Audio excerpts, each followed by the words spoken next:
ক্ষমা চাই, অনুমতি ছাড়া ভিডিও বানাইতেছি ভাই। প্রিয় রাফসান ভাই, ওনাকে নিয়ে দুইটা কথা বলতে চাই। কথা বলার আগে ওনার একটা ভিডিও দেখাই, কথাগুলা শুনবেন ওস্তাদ সবাই। আমার এই ভিডিওতে পরিচয় আর ব্যবহার শোনাই, মনোযোগ দা কিন্তু শুনবেন সবাই। আমার সাথে যে যেমন ব্যবহার করবে ঠিক তেমনটাই ফেরত পাবে। মাদারীপুর জেলার ছেলে আমি, আমার কাছে সব জেলার মানুষই দামি।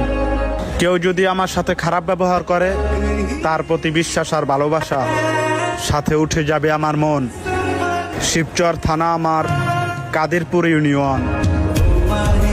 ভাই যেই সুন্দর করে কথা বলে, মানুষের হৃদয়ে যায় গেঁথে। আমি গর্বিত, কারণ সে আমার মাদারীপুরের ছেলে। শুধু মাদারীপুর না, থানা শিবচর, ইউনিয়ন কাঁঠালবাড়ি, আর ওইখানেই আমার বাড়ি।